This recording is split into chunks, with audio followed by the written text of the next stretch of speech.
A father and son ride deep into the backcountry. The terrain of the road was pretty rough, lots of rocks sticking out. Dad! Suddenly, their world is literally turned upside down. It is going to either crush me or kill me.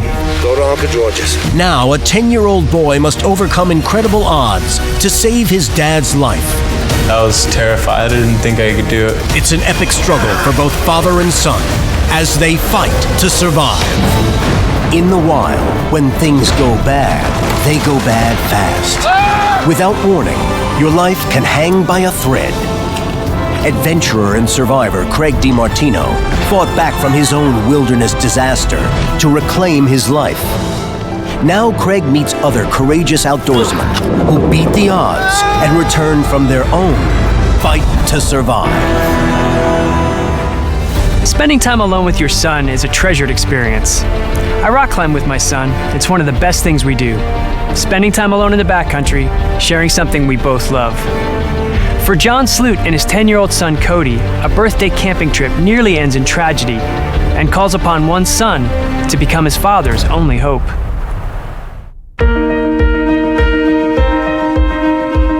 John Sloot of Castlegar, British Columbia, has loved the great outdoors ever since he can remember. I've always been an outdoors person. My father has taken me out since I was a little boy, and I do the same now with my 3 sons.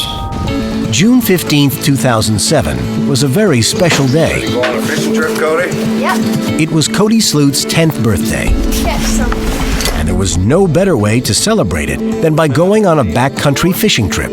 Their destination was Cinnamon Lake. Me and my dad went fishing a lot. Get there before nightfall and get set up. He was teaching me how to fly fish. I was very excited to go on this trip. Ready to go? Oh, yeah. I had been looking forward to it for over a month. It took an ATV to access this isolated fishing spot. The quad was loaded up with like frying pans, food, tents, definitely fishing poles. Along the way, they stopped at Cody's Aunt Louise and Uncle George's cabin, about 10 miles from the lake. Where you going? Going up Cinnamon Lake fishing for a couple days. We had jokingly told them, if we're not back in a couple of days, come looking for us. We'll do. It was meant to be a joke. Hey, Cody, happy birthday. John wanted to make this wilderness trip really memorable for Cody. I wanted to take Cody on that particular road because it was less well used, and it had some scenic points along the way. Maybe we'll see some wildlife while we're going along. We've never been that way before. I thought it'd be more interesting than speeding down a gravel road. The trail eventually narrowed, but that didn't stop them from forging ahead. The terrain of the road was pretty rough, lots of rocks sticking out. We'll have to cut this tree so we can get by. And we had to stop once and use the hatchet to chop down a small tree that was blocking the path.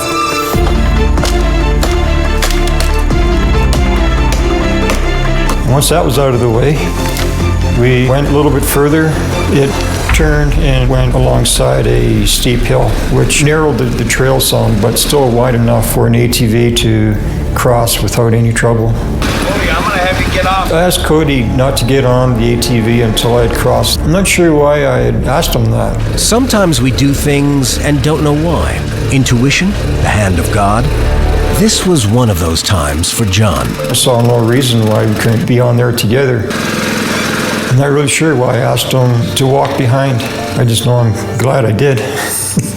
John inched along the path while Cody watched. Dad, be careful! When the trail narrowed, it was right near like a really steep bank, probably about 100 meters down to the bottom.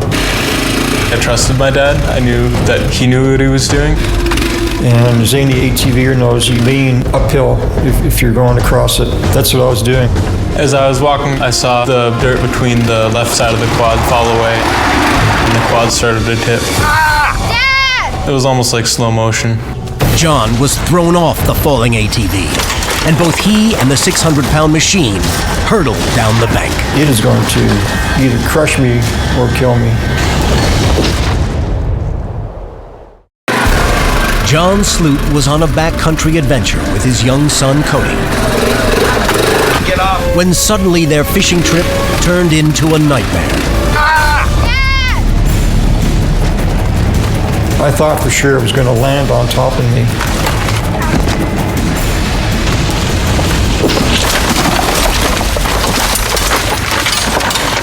And then all of a sudden, the noise had stopped. Cody, I'm gonna have you get off. John, for whatever reason, had told Cody not to join him on the ATV while he crossed the narrow path.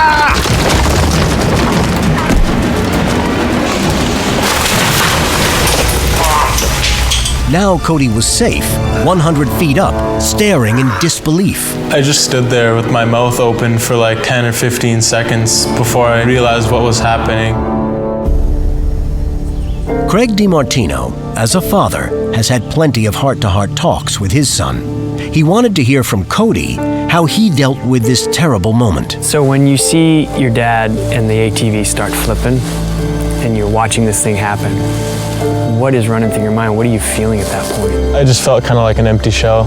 It kind of felt like a dream where I was looking down at myself. I mean, being 10 years old, my mind wasn't even able to process what was happening.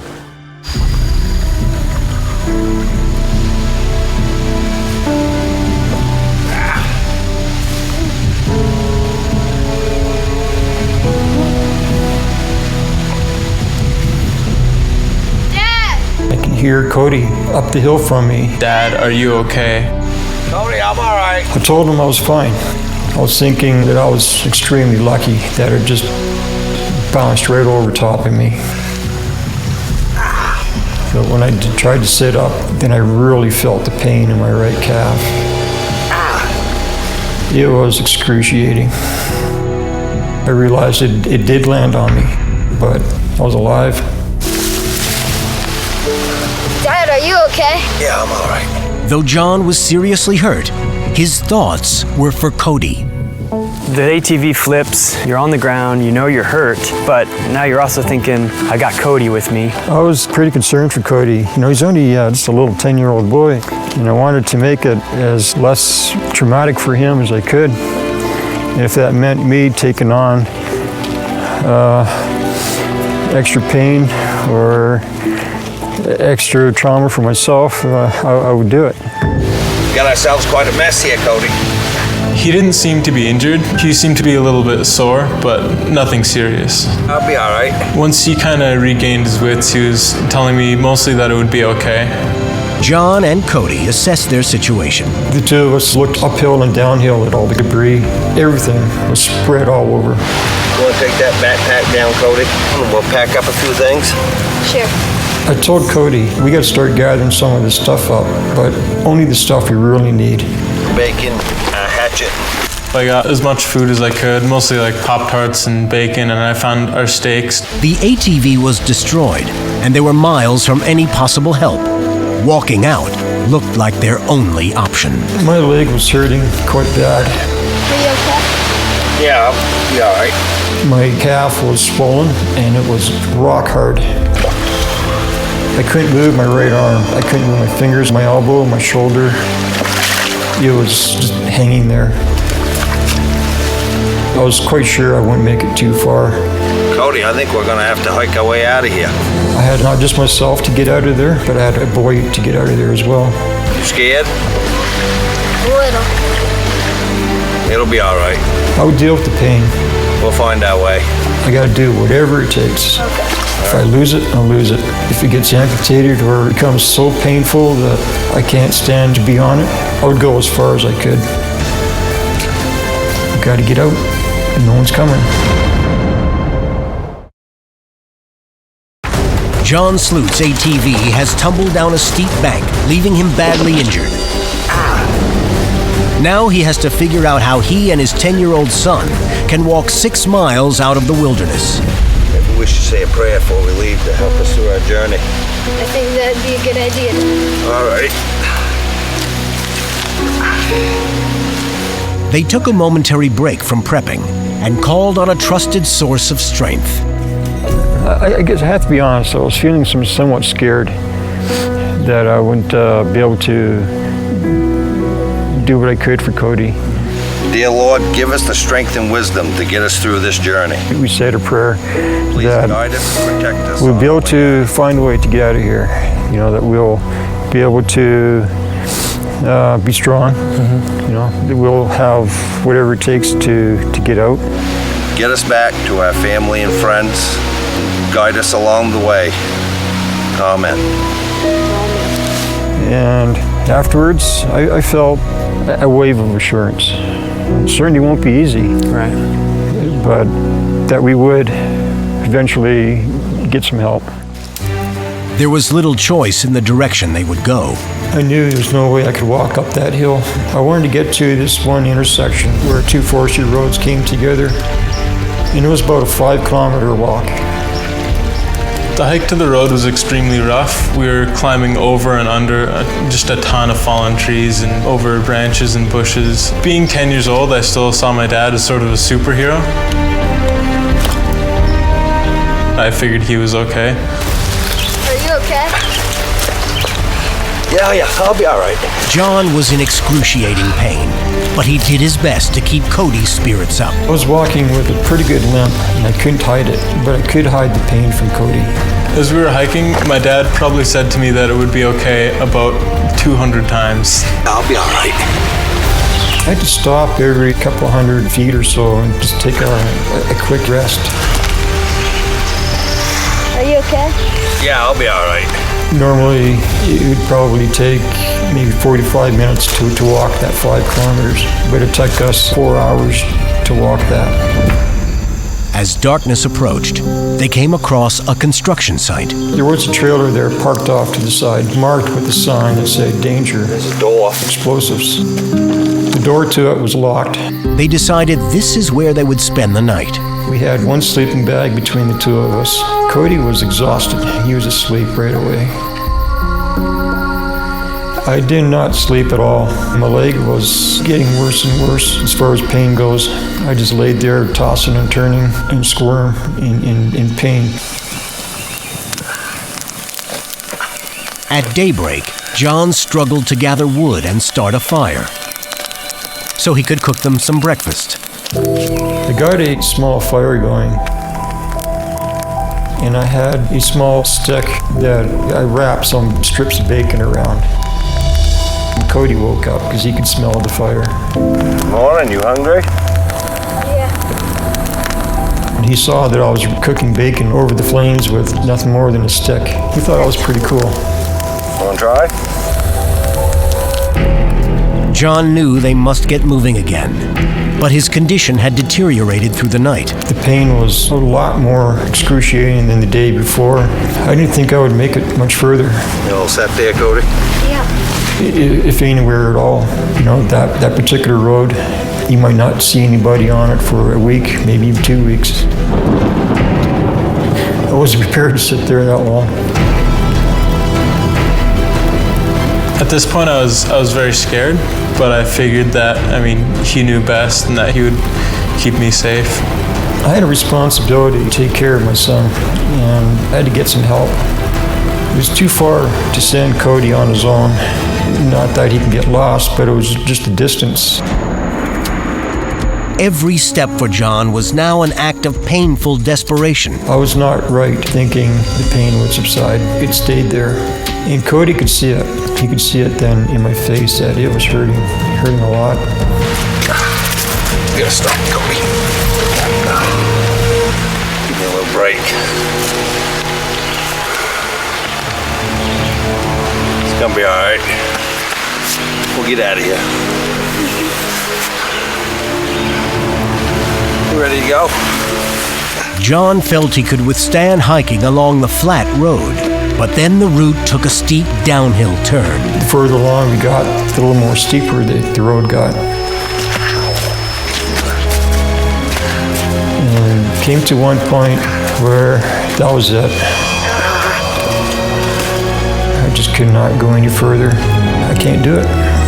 Now John faced an excruciating decision. I had started thinking, I might have to send Cody on his own. I really don't want to. Certainly there were bears in the area. We could see bear scat on the road. There's black bears and there's grizzly bears. Some wolves around and there's coyotes. Those are things I did not want them to come across. That and just being alone, still several kilometers away from where we needed to be. I was thinking about all the possibilities of, well, didn't want to worry about the bad things. You're gonna have to go. No, I can't. I told him that I couldn't do it, but he just looked at me and he said, You have to go to Uncle George, to his place. and he looked me in the eyes and he just told me that I needed to get back to the cabin and that I needed to get help. And tell him what happened and come on up and get me. I'm too scared. You can do it, Cody. Go to Uncle George's.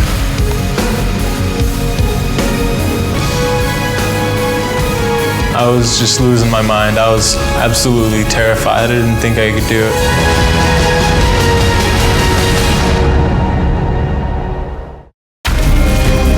John Sloot had made an agonizing decision to send his 10-year-old son Cody ahead. You're gonna have to go. No, I can't. Alone in the woods. He knows it's the only hope of survival for both of them. I'm too scared. You scared to go? You can do it, Cody. I want to give him some reassurance. Yeah, I'm gonna give you my knife. You can do it. Go to Uncle George's. I think that did make a difference to him. You know, that, okay, I got some security now. Go get Uncle George. So off he went. I was terrified for both him and me. I didn't think I was able to get help. He had worry more for me than for himself.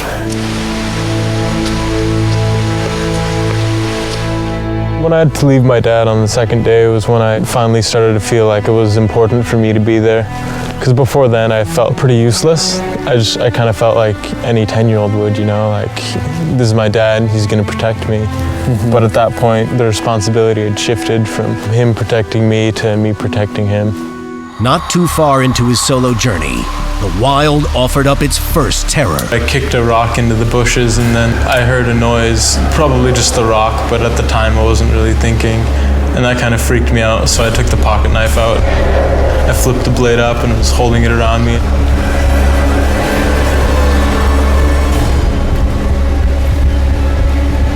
In hindsight, I don't think the pocket knife would have really helped a whole lot against a bear, but being 10 years old, it was a good comfort. I think he was gone maybe 15 minutes, and I decided I'm just not going to sit here. So even if I went 100 yards, you know, I'll try it. While I was walking, I could see his footprints. Sometimes they were, you know, spaced close together, so I knew he was walking. Other places, I could see him further apart, and I knew he was running. It gave me some peace of mind that, okay, he's running. I don't think I made it another half a kilometer before I had to call it quits again. After many fearful hours, Cody reached his uncle's cabin. I ran up to the door and started pounding on it. Uncle George! When he finally came to the door, I was just rambling on and on. Dad's hurt. He's been in an ATV accident. What? He got the urgency of I'll be it. back. Don't turn. We went and started driving towards my dad.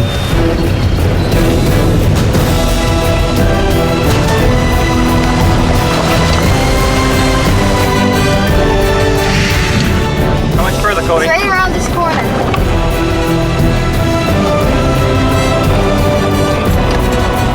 There he is.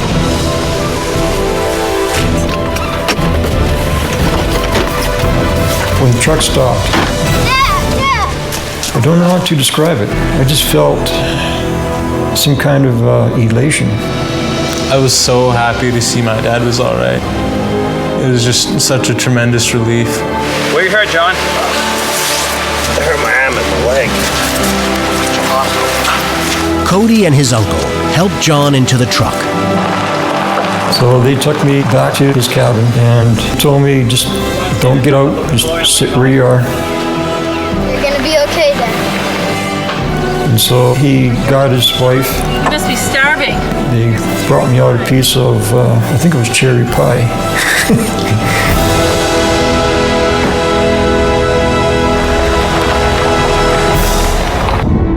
Emergency surgery saved John's foot from amputation. But today he still lives with some limitations. I still might go for a hike, but it have to be a real short one and nothing crazy. I still go fishing. I just have to be a lot more selective on where I go. Minor limitations that don't make a dent in John's love of the outdoors and his appreciation of life, family, and faith. I just feel so lucky that the ATV did not land a few inches off where it did. Where I might have been crippled, might have been dead. Prayed to God that everything would be okay, and it is. I'm here. I know I'm being looked out for. So you want to go to Dirty Trains, eh?